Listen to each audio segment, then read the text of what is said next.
Jadi dia itu sebenarnya termasuk siswi yang punya prestasi, pinter, nurut sama guru, dan nggak neko-neko orangnya, cantik juga.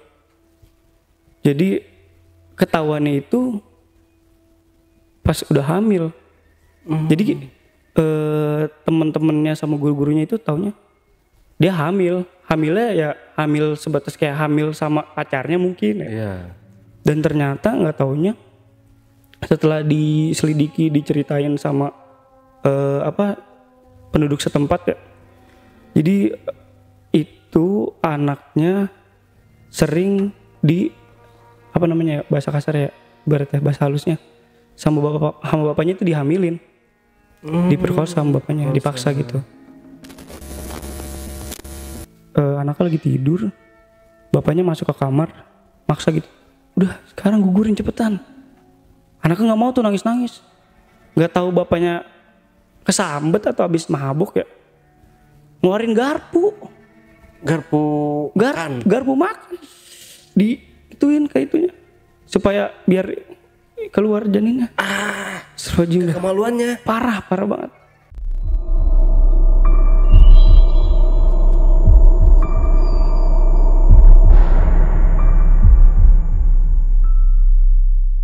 Assalamualaikum warahmatullahi wabarakatuh. Jumpa lagi dengan saya, Ale, host Jejak Backpacker. Host yang selama ini mengaku-ngaku ganteng, padahal gak ganteng. Kali ini saya menghadirkan seorang narasumber yang pernah mengalami kejadian mistis beberapa tahun lalu. Tapi sebelum narasumber kita menceritakan pengalaman mistisnya lebih lanjut lagi, jangan lupa untuk selalu support channel Jejak Backpacker. Subscribe, like, komen, dan share sebanyak-banyaknya video-video YouTube Jejak Backpacker. Dan tak lupa juga saya ucapkan terima kasih buat teman-teman subscriber dimanapun berada yang telah mensupport channel Jejak Backpacker yang berjalan sampai hari ini. Dan buat kalian yang punya pengalaman menarik yang mau ceritanya diangkat di channel YouTube Jejak Backpacker, kirim cerita menarik kalian ke nomor WhatsApp di 0852 1234 5683. Assalamualaikum Bang Alvin. Waalaikumsalam. Terima kasih Bang Alvin sudah datang ke studio Jejak Backpacker. Tadi nggak hujan Bang ya? Alhamdulillah. Udah nyampe sini hujan. Yeah. Sama nih kayak narasumber kita yang kemarin nyampe sini hujan deras. Oh emang lagi musim hujan. Iya lagi musim hujan ya. Positive thinking aja Bang ya, bukan gangguan mistis. Enggak ada. santai. Oke, Bang Alvin di sini akan menceritakan pengalaman mistisnya di waktu di sekolahan Bang. Iya, di tempat mengajar sekolah. Oh oke. Bang Alvin bisa diceritakan dulu sedikit aja kisi-kisinya Bang. Yang paling seremnya sih di sekolah itu dulu sempat ada kejadian anak dipaksa aborsi oleh bapaknya sendiri. Akibat ulah bapaknya sendiri. Oh. Dan hantunya itu ibaratnya anaknya itu masih mati penasaran. Jadi masih berkeliaran di sekolah lah. Berarti diperkosa sama bapak kandungnya sendiri. Dunia mau kiamat. Simpan dulu Bang ceritanya. Siap. Tapi sebelum Bang Alvin menceritakan pengalaman mistisnya lebih lanjut lagi, saksikan setelah OMG yang satu ini.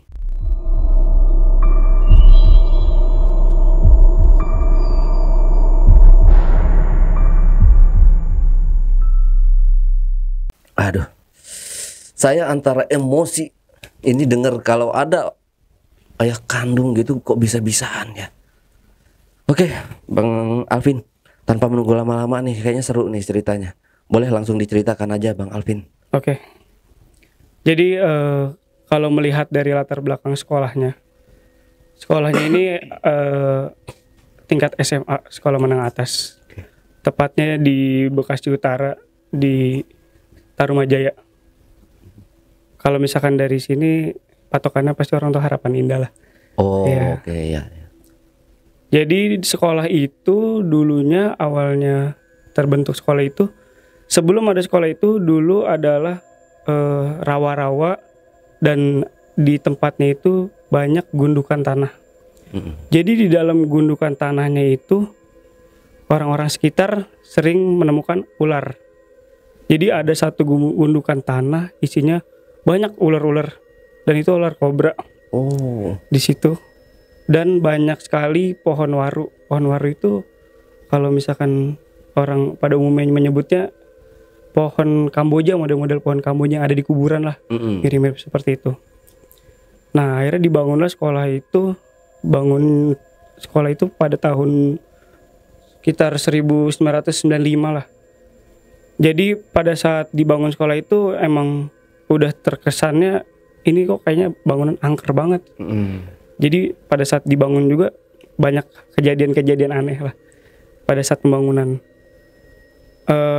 Sempat ada kejadian pada saat renov kelas. Kelasnya itu nyambung sama ruangan BK. Jadi berdempetan. Oh ya. Dan itu kelasnya itu biasa dipakai kelas 11. Kelas 11 itu kelas 2 SMA.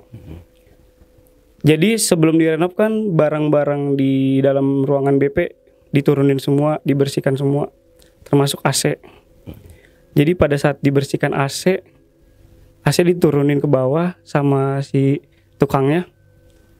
Tapi anehnya pada saat diangkat, misalkan udah ditaruh di bawah, AC diangkat lagi mau dipindahin, nggak ada yang kuat ngangkat AC itu. Berat banget. Sampai 5 orang ngangkat, nggak ada yang kuat. Itu kejadian aneh. Pada saat beres-beresnya itu jam 5 sorean, mau menjelang maghrib lah. Itu kejadian aneh pertama. Terus ada yang sebenarnya jadi penjaga sekolah di sana itu ada yang bisa. Dia bisa ngelihat lah beratnya. Katanya di AC-nya ada yang dudukin perempuan. Katanya gitu. Makanya 5 orang tuh nggak keangkat. Jadi emang bener-bener apa ya? Antara iseng, entah dia mau kayak gue ada loh di sini. Dia ibaratnya kayak mau menampakkan aja eksistensi mereka gitu, si makhluk-makhluk itu. Terus kejadian berikutnya, gue belakangan ini emang sering nginep-nginep di sekolah. Karena emang ada perihal project di luar dari jam sekolah. Misalkan sering-sering edit desain karena gue lebih nyaman di sekolah kan. Karena fasilitas juga dan teman-teman satu project juga di sana semua. Jadi maka dari itu lebih baik nginep lah daripada harus bolak-balik jauh. Pada saat gue nginep tuh sempet cuman berdua di ruang guru. Jadi ruang guru itu agak lebar lah, agak luas gitu. Dan ada kamar mandinya. Nah sebelum ke kamar mandi itu ada jalan lorong kayak cuman gang gitu, gang sempit gitu. Cuman gelap gitu. Lampunya juga kayak lampu neon doang. Jadi pada saat gue nginep itu malam Jumat sebelum Isya apa habis maghrib. Jadi temen gue bilang sama gue, Pin, gue mau nyari makan keluar, lu mau nitip gak? Oh iya boleh deh, nitip deh. Nah itu pada saat itu gue lagi ngadep ke arah tembok sambil ngedit ke depan laptop. Gue ngebelakangin temen gue di belakang ngomong sambil dia keluar dari ruangan guru. Berselang gak nyampe 5 menit lah, sekitar 3 menitan temen gue keluar dari kamar mandi. Gue ibaratnya spontan nengok ke belakang gitu. Bukan udah keluar loh. Terus tapi gue salahnya di situ. Gue ngomong, gue nggak nunggu respon dia, gue langsung jawab lagi. Oh iya, mungkin lu kamar mandi dulu kali ya. Sampai baik lagi gue. Tapi gue lihat temen gue itu ekspresinya itu kayak bukan temen gue gitu, kayak pucet terus kayak kaku gitu nunduk jalannya. Sambil ke arah luar pintu ruang guru keluar. Udah tuh gue bener-bener nggak ada negatif tinggi sama sekali, positif aja. Oh ya udah. Mungkin dia kamar mandi dulu kan. Gue lanjut lagi. Setelah itu 15 menit kemudian balik tuh teman gue. Ipin makanannya. Lu tadi katanya mau langsung keluar ya? Apa kencing dulu sih tadi? Orang gue langsung keluar kok. Gak kamar mandi. Gue habis ngomong sama lu langsung keluar ruang guru. Enggak, tadi lu dari kamar mandi. Gue gituin. Tadi gue lihat lu nunduk aja. Ah lu aneh-aneh aja kata temen gue nggak kayak gitu. Gue langsung keluar, langsung nyalain motor langsung jalan. Terus siapa tadi ya? Langsung otomatis gue sama teman gue tuh kayak nge-freeze gitu berdua. Anjir, siapa tadi ya? Ah udahlah bodo amat lah, langsung kayak ibaratnya biar nggak terlalu serem ya dua-duanya. Iya. Jadi kayak langsung udahlah bodo amat lah, udah lanjut lagi, udah kayak gitu tuh. Itu kejadian ibarat kayak Nggak langsung menyerupai. ya, nggak langsung pulang berdua di kampung. Enggak, untungnya enggak. Gua ya udahlah bodo amat kayak gitulah. Kayak ibaratnya langsung udahlah masing-masing kayak. Itu bener-bener cuma berdua doang di ruang guru segede itu. Terus nggak lama setelah itu, seminggu berikutnya ada kejadian lagi. Jadi pada saat jam pelajaran ini mah jam 12 siang lah, ba'da zuhur, habis sholat zuhur, anak-anak masuk lagi ke kelas. Nah tepatnya di kelas samping kan ada lab komputer. Samping lab komputer ada kelas 10 1. Itu pada saat jam kewirausahaan. Jadi tuh guru lagi nerangin gitu. Anak-anak kan diem kan, serentak merhatiin. Tiba-tiba yang paling belakang teriak-teriak sendiri kayak orang ketakut gitu. Kayak yang lihat sesuatu tapi dia nggak bisa nggak bisa mau minta bantuan, kayak teriak-teriak doang jadinya. Itu yang lain pada langsung nengok semua.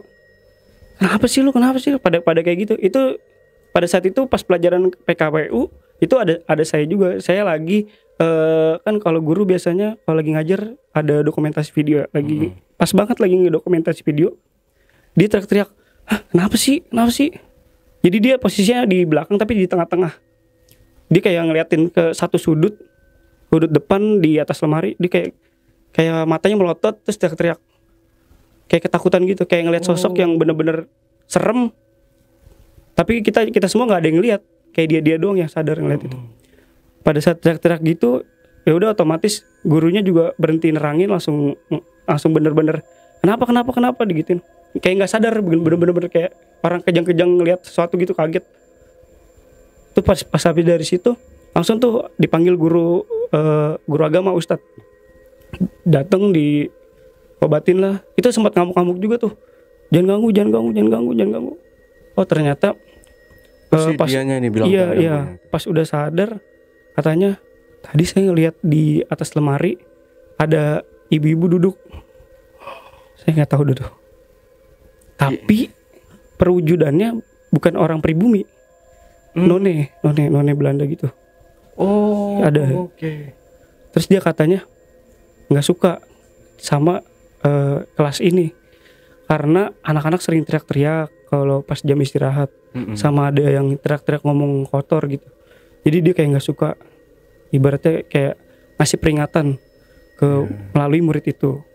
Emang kalau dilihat-lihat murid tersebut yang lebih kalau kata orang tuh iga jarang ya, yang gampang kesurupan.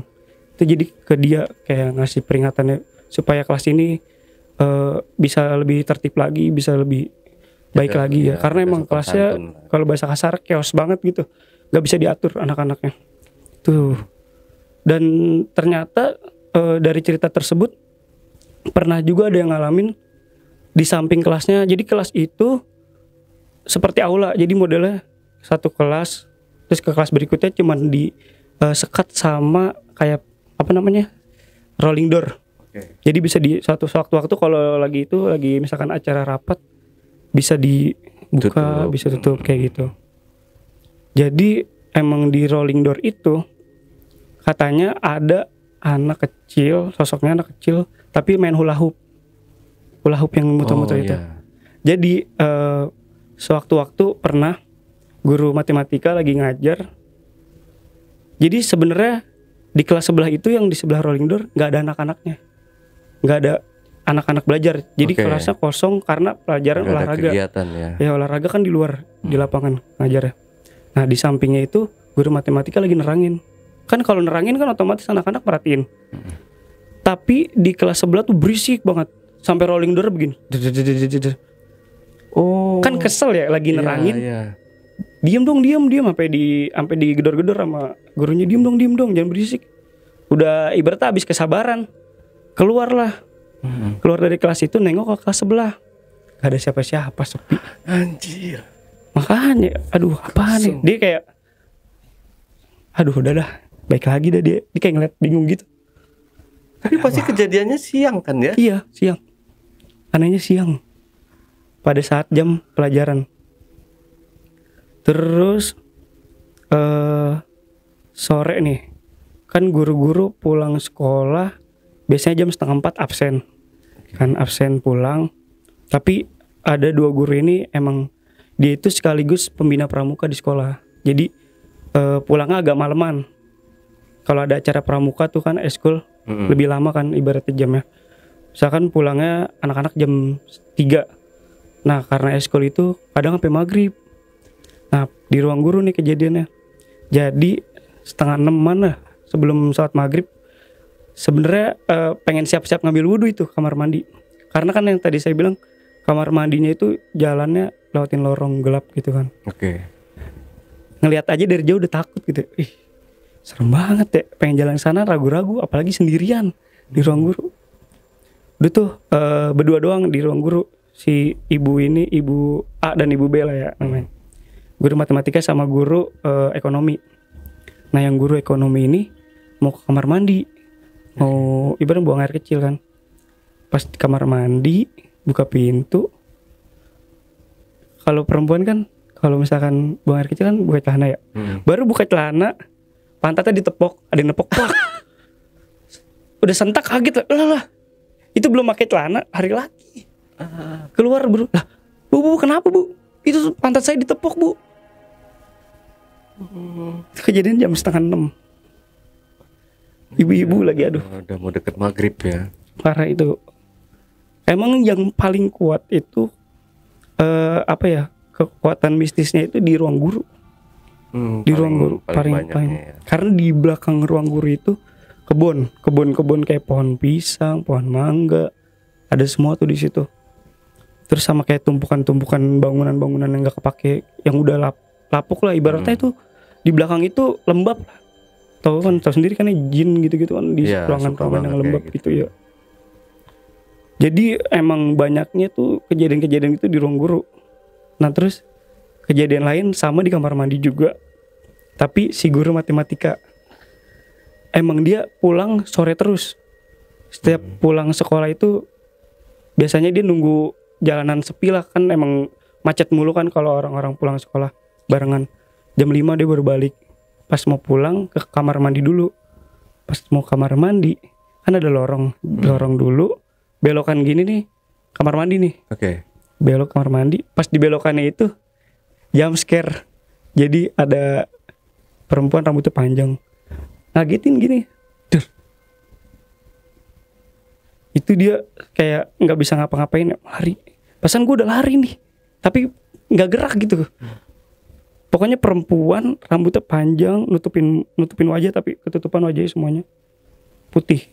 Posisinya gini doang, nggak tahu. Dia begini doang gini. Jadi kan belokan, ini kan gang cuman ibaratnya cuman yang bisa dilalui akses 2 orang gitu doang. Belok gini ada kamar mandi 1, 2. Kamar mandi yang guru laki-laki sama guru perempuan. Pas belok sini dia di pojok sini. Begini. Duh, tapi sekilas doang. Apa langsung hilang nggak? Jadi pas dia lihat gitu, ada dulu nih persekian detik lah, tek hilang. Tapi dia nggak bisa lari. Habis itu hilang dulu. Iya. Aduh, pengen jadi kayak berat gitu. Ngelangkah juga kayak namanya orang gitu ya, jam scare.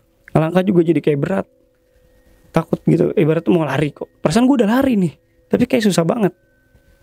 Itu setelah lihat kejadian itu sorenya 2 minggu sakit si ibu itu. Iya. Kejadian. Pokoknya sakit itu demam, meriang gitu. Selama 2 minggu dia nggak masuk. Ternyata pas masuk dicerita, saya habis lihat itu di ini kamar mandi. Tapi semenjak kejadian itu dia diliatin di kamar mandi. Jadi setiap dia mau ke kamar mandi tuh kayak apa ya, udah kenal gitu. Ibaratnya si makhluk halusnya sama si ibu ini. Jadi kayak udah terlalu sering ada kejadian sama dia. Jadi kayak Pernah, jadi kayak mau kamar mandi, ada yang senandung, ada yang Itu posisinya jam segitu juga, jam 5, jam setengah 6 lah sore. Terus si ibu yang itu bilang, ya udahlah ya, masing-masing aja, jangan ganggu saya lagi nungguin anak-anak. Tiba-tiba sore hilang, udah sering banget kayak gitu. Kalau udah saking seringnya udah nggak ada rasa takut lagi dia ya. Merinding. Iya, jadi emang di kamar mandi itu tuh dulunya sebenarnya bukan kamar mandi, gudang. Dulu tuh gudang sebelum kamar mandi. Jadi itu sebenarnya udah sempet beberapa kali renovasi, pindah kamar mandi. Tadinya kamar mandinya nggak nyatu sama ruang guru, di luar sendiri misah. Akhirnya dijadiin kamar mandi itu. Cuman jadinya ya agak creepy juga di kamar mandi, serem juga gitu. Saya aja sempet iseng gitu ya, mandi di kamar mandi maghrib, pas azan, pas lagi saya nginep di sekolah. Mandi tuh berasa tuh kayak ada yang ngeliatin dari atas. Jadi kayak mandi juga kayak was-was gitu perasaannya. Duh, ini kayak gue liatin nih. Lihat. Jadi kayak kalau mandi tuh kayak ngeliat-ngeliat aja gitu. Yeah. Jadi kayak nggak tenang perasaan. Nggak merem mata ya. Misalnya kalau kita di kamar mandi apa-apa nyiram air gitu kan merem kan pasti ya. Merem gini tuh. Jadi kayak ketakutan gitu, merem tiba-tiba pas gue melek tiba-tiba di depan kan, udah pikiran aneh-aneh dah pokoknya. Gitu. Terus tapi semakin kita mikir aneh semakin ngeri juga, jadi kayak makin ada nih. Jadi kayak ibaratnya ya udahlah. Pas lagi mandi juga perasaannya kayak diawasin terus, ada yang ngawasin gitu. Itu kejadian yang di ruang guru. Terus di ruang perpustakaan tuh biasanya kan emang nggak boleh berisik anak-anak. Kalau di sana kan fokus baca buku, dan ruangannya itu, perpustakaan itu ruangannya di pojok. Kalau di lingkungan sekolah dia tepatnya di pojok dekat kamar mandi juga, kamar mandi siswa. Perpustakaannya nggak terlalu besar sih ukurannya, cuman ada ruangan, jadi ada 2 ruangan di perpustakaan itu, ada ruangan baca buku, operator, ada ruangan tertutup, dibuka pintunya itu kamar mandi, sama ada kulkas juga buat minum si yang penjaga perpusnya. Jadi waktu itu ada acara bulan bahasa tuh biasanya acara pentas panggung gitu.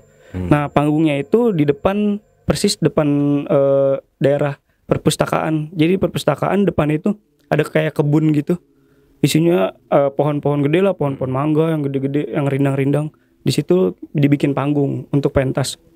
Nah panggungnya itu kan ada alat-alat band ditaruh di atas. Jadi mau nggak mau kayak guru-guru yang ibaratnya yang masih muda lah, kayak ngejagain alat-alat itu, takutnya kehujanan atau gimana, tampias gitu kan. Jadi pas satu hari itu saya nginep tapi tidurnya di perpus, karena sambil ngecek alat-alat kan, takutnya ada yang maling atau gimana kan, sambil mantau. Tidur di perpus. Itu di perpus posisinya tidurnya tuh ada 3 orang jumlahnya yang jaga. Itu guru semua, ada guru bahasa Indonesia, guru Sunda, guru Inggris, kan bulan bahasa tuh, sama guru seni. Jadi ngejagain. Sempat malamnya itu kita main kartu lah, main gaple, main remi sampai jam 12. Satu-satu udah pada ngantuk tuh, tidur. Satu tidur, terus yang lain tidur, akhirnya tidur semua tuh. Sialnya saya tidur paling terakhir, udah pules tuh, bangun kayak ada yang ngebangunin. Itu posisinya jam 2:30, nggak ada siapa-siapa. Kurang ajarnya ditinggalin sama guru-guru yang lain.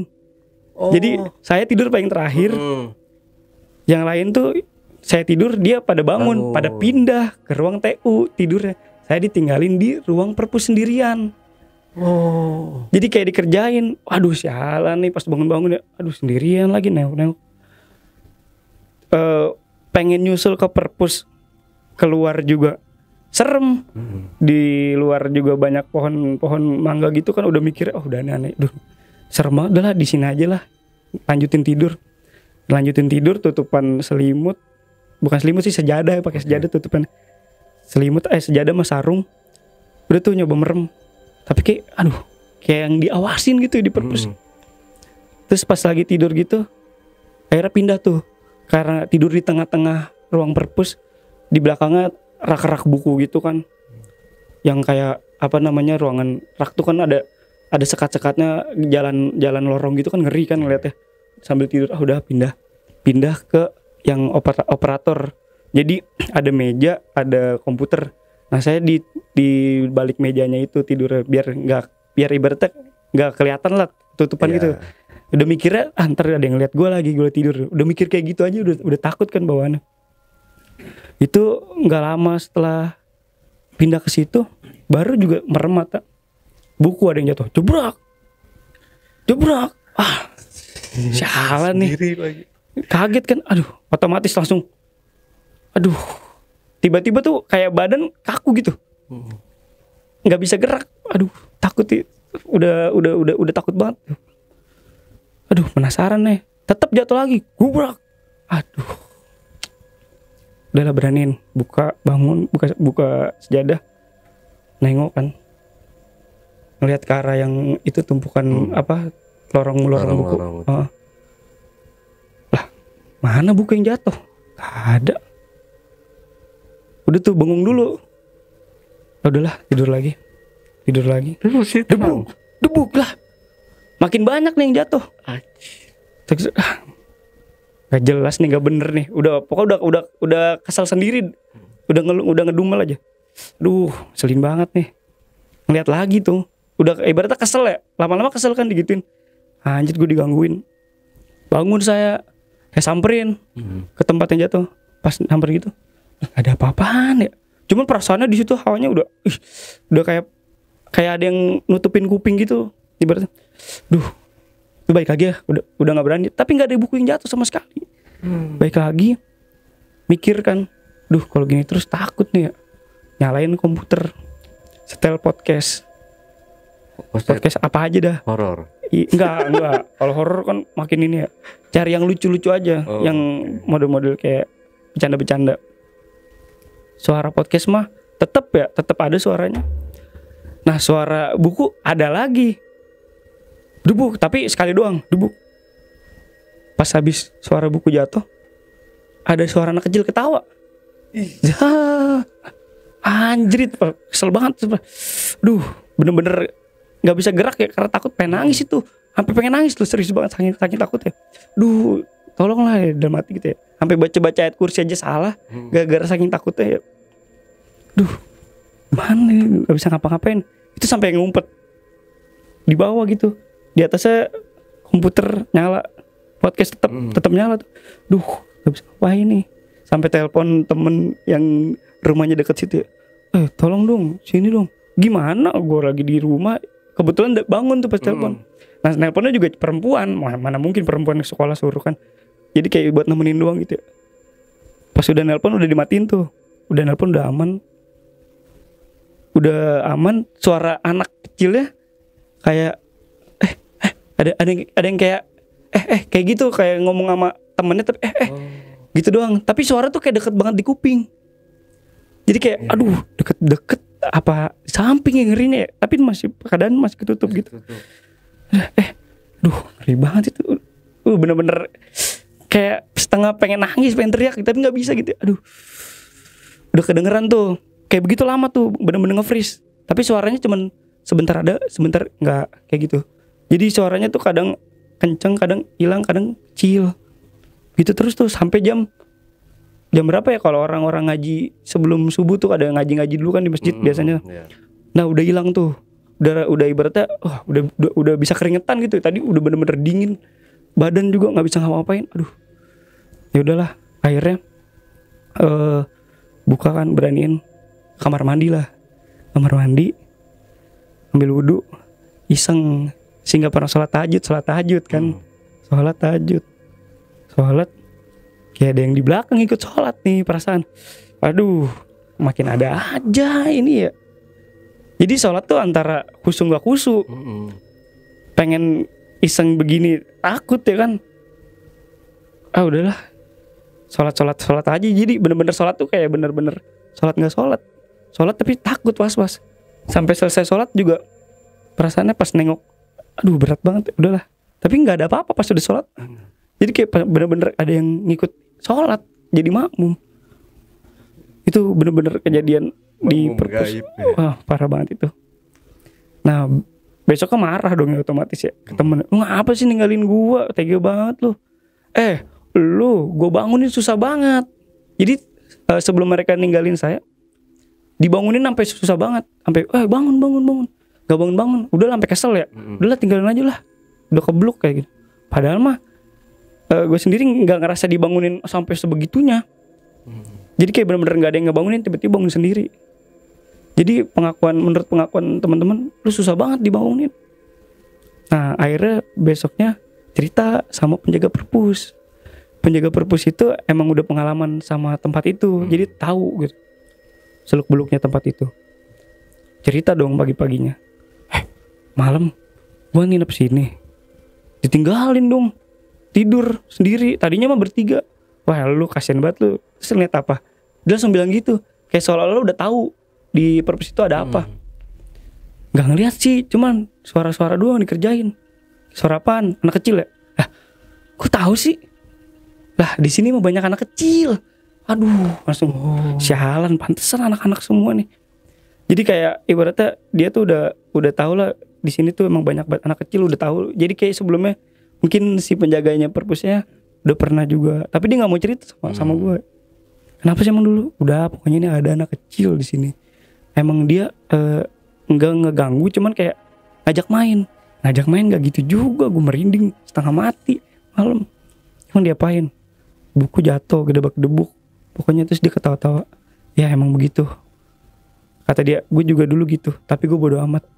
Jadi emang penjaga perpus rada berani orangnya. Padahal perempuan, berani. Oh perempuan. Rada tomboy gitu sih penjaga perpus. Dia emang berani. Emang dulu sebelum ini dibangun perpus, dulunya apaan sih? Ini kan selokan gede banget. Jadi selokan yang got gede gitu. Emang kenapa? Lah dulu kuntilanak mulu di sini. Gila lu baru ngomong sekarang gitu. Ya udah, akhirnya sudah ngomong gitu, udahlah. Gue nggak mau nginep lagi di sini, kapok gue. Akhirnya sampai sekarang belum. Kalau misalkan nginep di perpus, udah mindsetnya udah ke situ. Orang kata yang penjaga perpusnya, jadi ada ular gede banget di perpus. Sempet diwujudin ular tuh gede, tapi kepalanya perempuan. Jadi kepalanya, jadi siluman mungkin ya. Sempet dikejar, ngumpet ke belakang lemari, sampai lemari dirobohin nggak ada, hilang. Itu kejadiannya itu 2016. Oh masih itu, baru. Masih baru itu kejadian yang ular itu.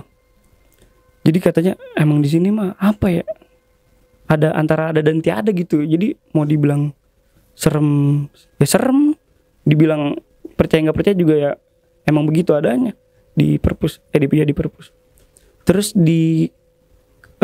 ada lagi di ruang TU. Jadi karena pada takut tidur di perpus, sekarang nih tidurnya di ruang TU. Tapi kejadian ini dialami sama teman gue.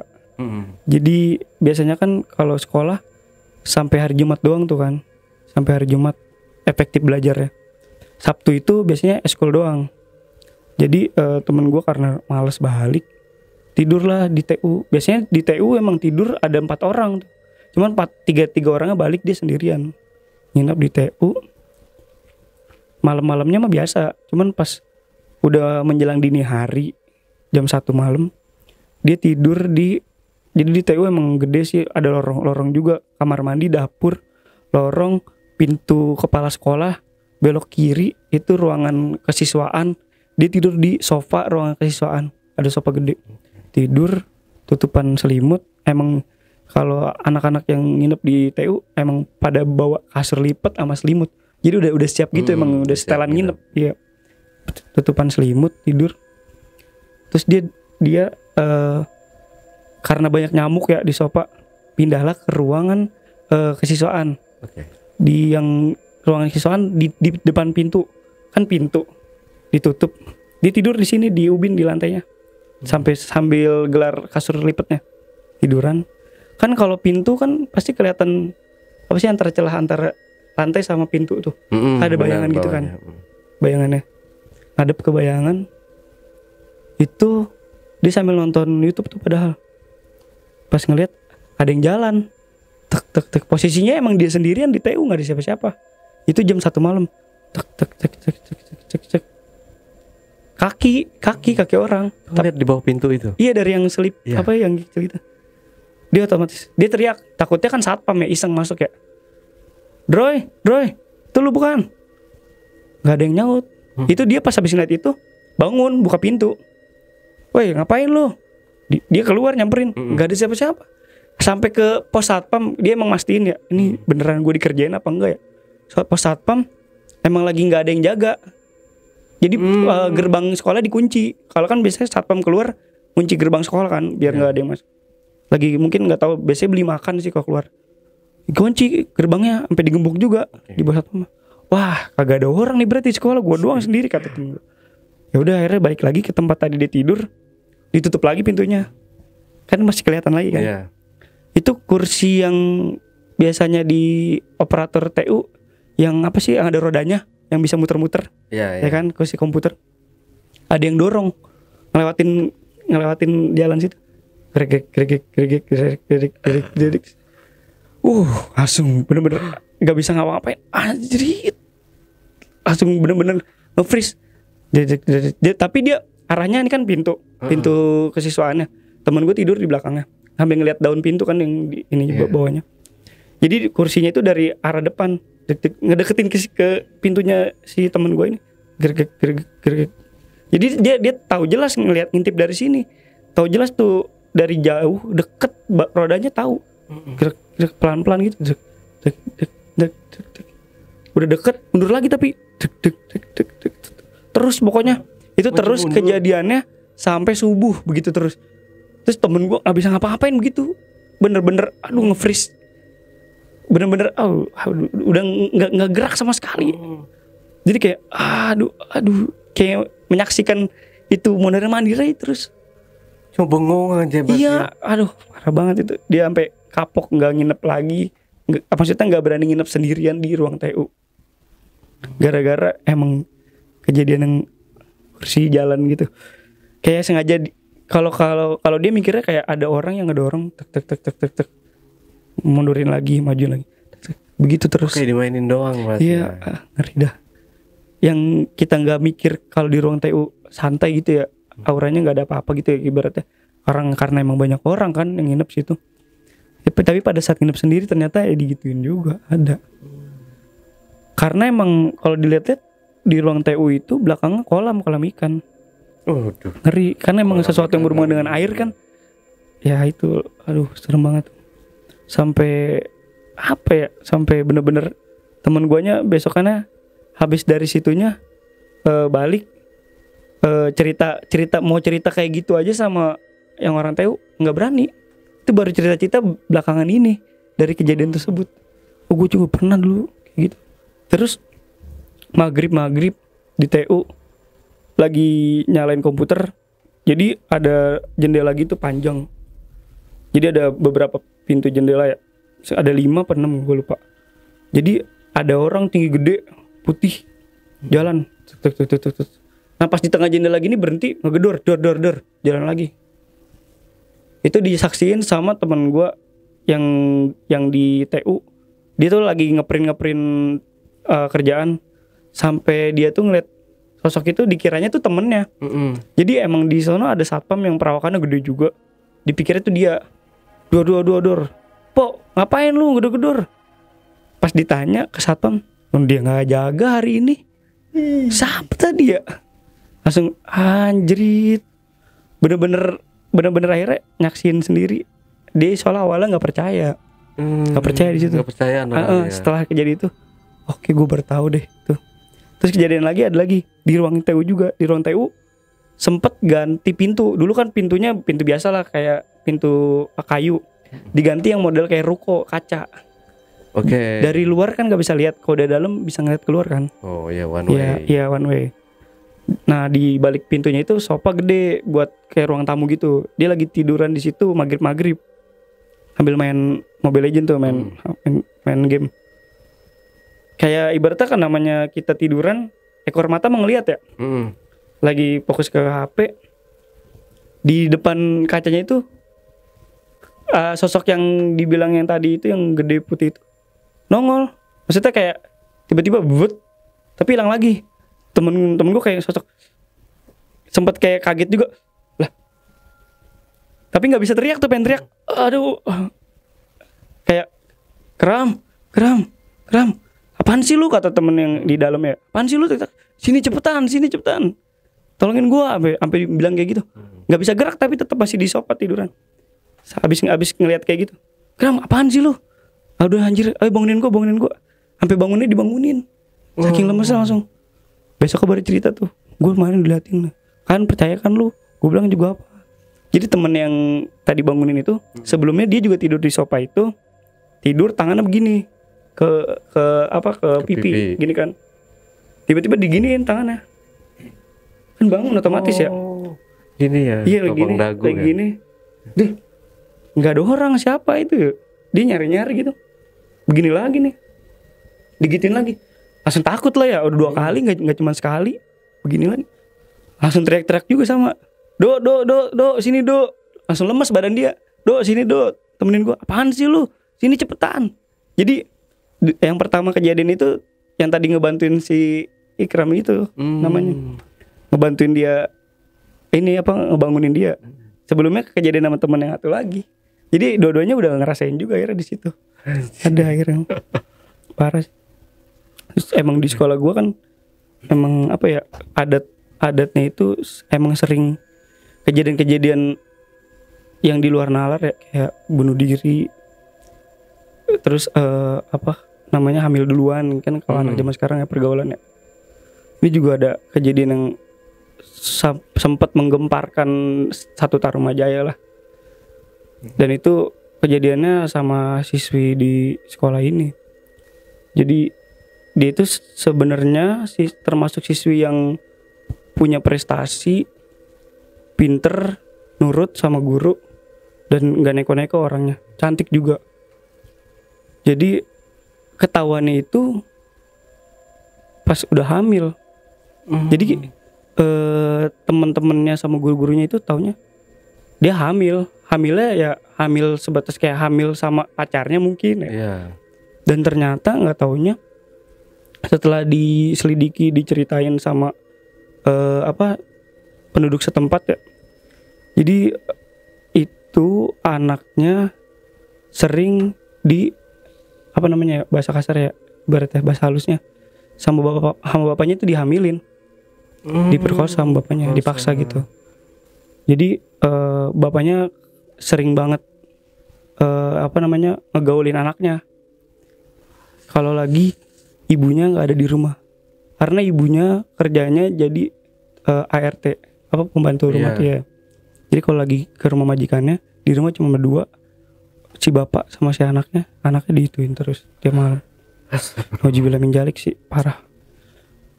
Itu baru ketahuannya pas sudah hamil. Jadi pihak sekolah sempet udah nyerah gitu ya. Aduh nih udahlah, keluar aja gitu kan. Padahal sangat disayangkan guru-guru yang tahu dia itu seperti apa, anaknya itu nggak neko-neko. Jadi emang jahanam sikap dari bapaknya ini sih yang bikin anaknya jadi kayak gitu. Terus anaknya tuh sempet nggak terima kalau misalkan bapaknya sering udah gugurin, kayak maksa anaknya gitu buat gugurin. Anaknya nggak mau, takut kan, namanya masih kecil kan, belum pernah. Bapaknya maksa terus, udah kesini aja. Anaknya tetap nggak mau digugurin. Pada suatu waktu di deket rumahnya ada yang lagi hajatan, pas banget rumahnya belakang sound, kan nggak kedengeran kan kalau teriak-teriak dalam rumah karena dengerannya sound si hajatan kan. Ibaratnya bapaknya mungkin udah terlanjur kepalang kesel, nggak bisa sabar lagi, anaknya nggak mau diaborsi. Jadi anaknya lagi tidur tuh, ini diceritain sama tangganya yang tahu. Anaknya lagi tidur, bapaknya masuk ke kamar, maksa gitu, udah sekarang gugurin cepetan. Anaknya nggak mau tuh, nangis, nggak tahu bapaknya kesambet atau habis mabuk ya, ngeluarin garpu makan, diituin ke itunya supaya biar keluar janinnya. Kemaluannya parah banget. Itu sampai anaknya kesakitan, darah banyak banget. Udah itu juga pas diceritain, ih parah banget, emang laknat banget. Sampai bener-bener anaknya udah nggak kuat ya, ibaratnya darah banyak banget, nggak sadarin diri sampai meninggal di tempat anaknya. Bapaknya kurang ajar itu, bapaknya kayak maling teriak maling loh, penjahat teriak penjahat, tolong anak saya ini gini. Kayak pura-pura nggak tahu. Jadi kejadian yang pas dia meninggal di tempat itu orang-orang nggak nyangka kalau itu bapaknya yang ngelakuin, nyangkanya ini cuman keguguran doang. Jadi pada saat udah dibawa ke rumah sakit, diperiksa, ke diotopsi segala, ini mah ada perlakuan tindakan dari manusia ini. Gak mungkin ini ada pemaksaan. Kayak tangan aja memar-memar gitu, kayak dipaksa. Jadi bapaknya ngajak temennya itu 2 orang yang ngebantuin meganginnya. Gila banget sih, parah banget gila. Padahal bapaknya sendiri. Parah emang, gila bapaknya. Jadi ketahuannya itu juga sama pamannya si istrinya ini. Ada istrinya bapaknya. Ketahuannya tuh apa ya, kalau nggak salah tuh bapaknya sempat motoin anaknya lagi di itu. Jadi ketahuan dari HP, ngelihat begonya. Jadi bapaknya habis pulang kerja mungkin HP-nya ditaruh di itu, di meja. Jadi istrinya sebenarnya udah curiga, kok suami gue kayak agak beda gitu, kayak gelisah. Pokoknya selama bapaknya itu belum ketahuan dia itu sebagai pembunuh anaknya, bapaknya nggak bisa tidur setiap malam. Pokoknya setiap tidur nyebut nama anaknya gitu, kayak minta tolong bapaknya. Jadi pengakuan yang bisa tahu itu anaknya ibaratnya masih belum terima ngantin bapaknya terus.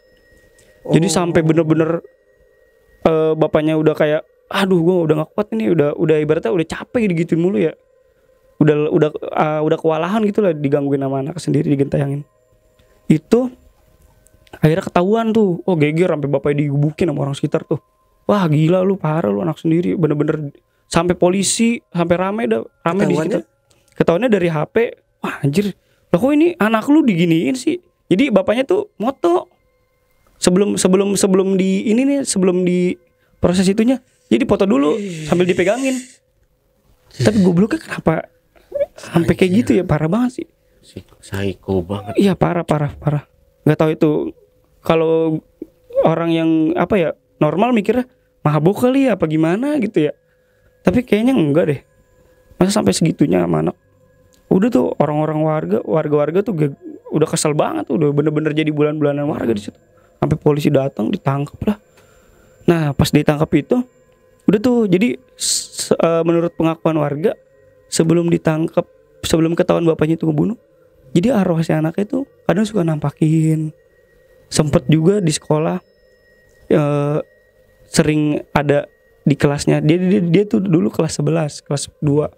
Jadi dia sering ada di kelas kalau misalkan lagi malam, tiba-tiba lagi duduk sendiri, atau lagi misalkan malam Jumat nih. Jadi menurut pengakuan satpam, ada suara nangis kelas, nangis terus. Tapi satpam tahu yang habis meninggal tuh dia, dan itu kelasnya dia suaranya. Jadi kayak udahlah diem aja. Jadi kayak pura-pura nggak denger, nangis aja. Sampai TU iseng malam Jumat naruh Quran di kelas tersebut. Pas dini harinya jam 2, jam 1 katanya, dengerin deh ada yang ngaji, suaranya merdu banget setiap malam Jumat. Itu tuh dia. Di semua orangnya, anaknya enggak bandel juga enggak, nurut banget sama orang tua. Ngaji juga rajin. Ya parah, bapaknya aja kurang ajar tuh. Jadi selama pas belum ketahuan itu sering berkeliaran lah di sekitar sekolah. Seringnya di kamar mandi siswi. Itu udah ada kamar mandi. Di kamar mandi ada 5 di sekolah.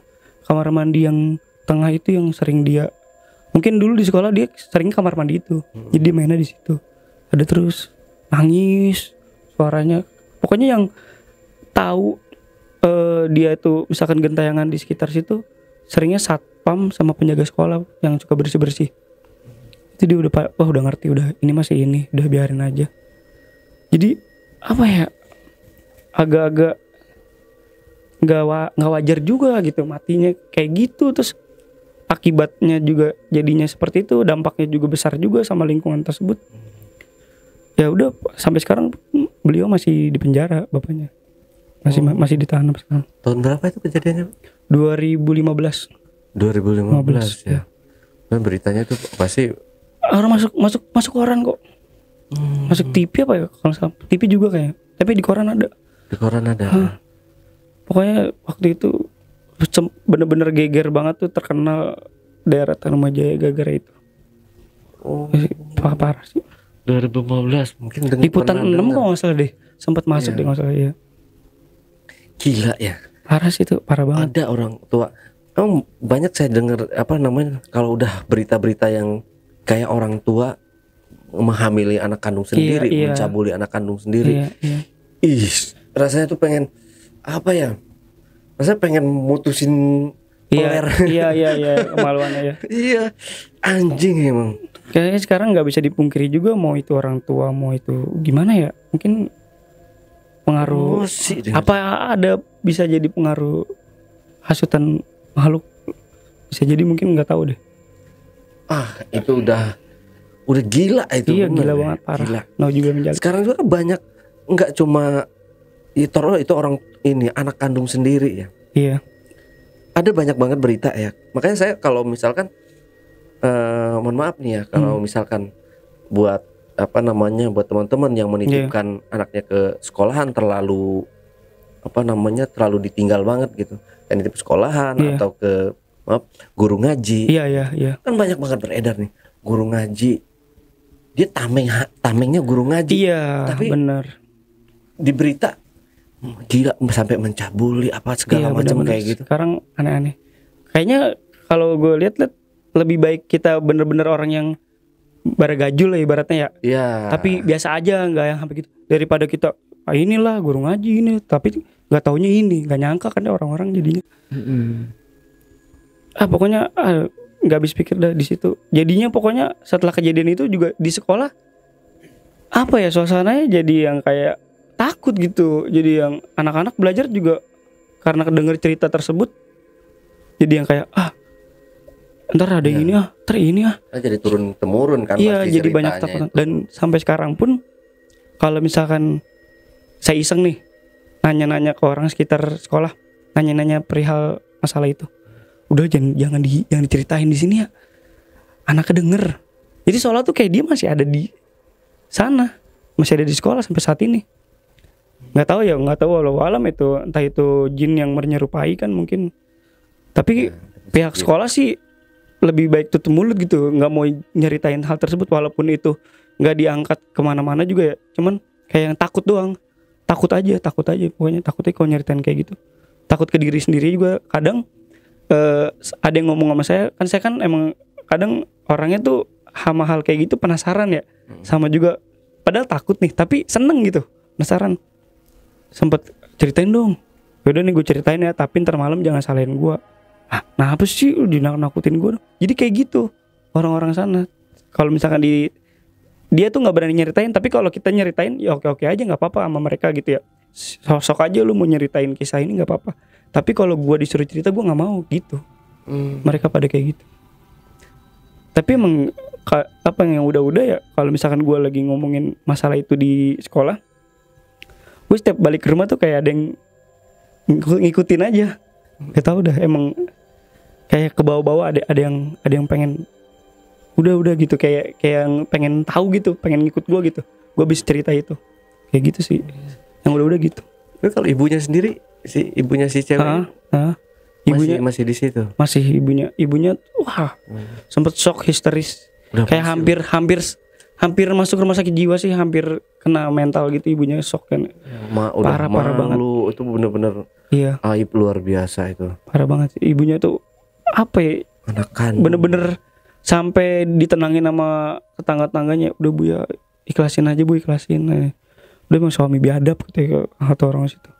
Sampai sekarang belum, kayak ibunya juga udah lu mendingan gosok keluar dari penjara. Udah kesel banget sama suaminya, parah banget sampai segitu ya, soalnya setega itu gitu sama anaknya sendiri. Darah daging dia kan ibaratnya. Kan masih kayak gitu. Parah banget. kelakuan orang makin kesini tuh makin banyak ya yang kayak makin gitu. sembrono. Aduh, kayak kalau teman-teman yang punya anak ya perlu diperhatikan. Iya. Jadi bukan hanya orang jauh, Iya. orang terdekat pun adalah bisa jadi musuh kita Iya, sendiri benar-benar. gitu kan. Ya makanya juga perlunya pendidikan karakter sejak dini kan.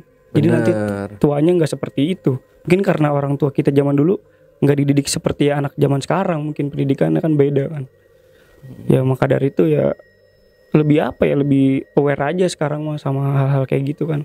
Makanya anak zaman sekarang mendingan dikasih tahu hal-hal yang kayak sex education kan sekarang udah banyak. Iya benar. Jadi Kalau dulu memang nggak ada. Nggak ada. Dulu kan jangan bahas ginian, tabu, kayak tabu banget dibahas. Kalau sekarang kayak perlu deh. Tapi kalau Bang Alvin setuju nggak sih Bang kalau misalkan kalau ada kasus kayak orang tua menghamili anak sendiri atau mencabuli anak sendiri, guru mencabuli Iya. anak muridnya sendiri, Iya. setuju nggak sih kalau dihukum pancung atau dihukum mati kayak gitu ya? Alangkah baiknya seperti itu, seperti di Arab kan. Benar. Kalau emang mati dibalas mati, nyawa dibalas nyawa, mendingan kayak gitu, bener. Emang karena emang di Indonesia kan beda lah ya. Ya seharusnya kayak gitu Iya, harus diterapkan harus, kayak harus. gitu. Biar nggak ada lagi kejadian-kejadian. Iya, menimbulkan Yang kayak- efek jerah ibaratnya ya. Oke, berarti sekolahan itu aman ya Bang ya? Sampai sekarang Alhamdulillah aman. Ya cuman itu aja sih masih kayak ada gangguan-gangguannya. kayak kesurupan sekarang. Jadi kayak ibaratnya di sekolah tuh kalau ada yang kesurupan, siswa udah wajar, udah biasa gitu. Udah biasa dah. Ntar juga bisa, soalnya ada yang bisa kan. Jadi kalau misalkan ini sebulan juga bisa 2 Surupan. yang kesurupan. Kemarin juga ada baru, Tapi tentunya masih bisa diatasin alhamdulillah sih. Soal penjaga sekolah juga bisa ngebersihin. Terus juga ada beberapa temen yang bisa lihat. Cuman mungkin karena emang gak enak, jadi yang lebih turun tangannya yang penjaga sekolah atau guru agama itu sendiri gitu. Ya mungkin anak-anak sih kalau menurut saya lebih diperhatikan lagi dari cara bicaranya, perkataannya, jangan terlalu berisik juga sih. Oke. Bang Alvin, terakhir mungkin Bang, Iya. ada yang mau disampaikan ke teman-teman di rumah, pesan dan kesan mungkin. Oh ya, pesan dan kesan biar enggak ini ya. Ya boleh apa aja, silakan Bang ke kamera. Mungkin buat anak-anak SMA gitu, enggak anak-anak SMA sih, buat kita semua lah ini. Tepatnya kalau misalkan kita berada di tempat manapun harus wajib permisi, mau itu ada orang, mau itu pun enggak ada. Karena kan pada dasarnya masuk ke rumah ucapkan salam, walaupun itu enggak ada penghuninya. Karena tetap aja kita hidup berdampingan sama makhluk-makhluk yang tidak bisa kita lihat. Dan juga tetap jaga pikiran, kalau bisa pikirannya tetap positif. Jangan terlalu dibawa-bawa takut, karena si makhluk halus itu kalau kita takut dia malah lebih berani. Jadi dia lebih kuat daripada kita. Maka dari itu kita harus bisa jaga pikiran. Betul. Harus lebih kuat dari Iya, mereka. derajat kita lebih tinggi. Nah, Backpackers, itulah tadi obrolan misteri jejak backpacker bersama narasumber kita, Bang Alvin. Jangan lupa untuk selalu support channel Jejak Backpacker, subscribe, like, komen, dan share sebanyak-banyaknya video-video YouTube Jejak Backpacker.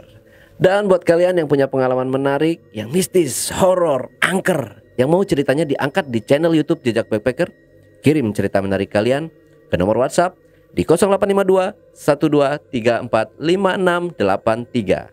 Wassalamualaikum warahmatullahi wabarakatuh. Bang Alvin, terima kasih buat waktunya. Thank you juga. Jadi itu tadi ya, semoga didengar sama pemerintah juga ya. Jadi kalau ada kayak pencabulan sama itu kita segera ditindaklanjuti. Bahkan kalau bisa dihukum mati atau seberat-beratnya lah. hukum potong titit. Oke, terima kasih. Siap. Sampai jumpa.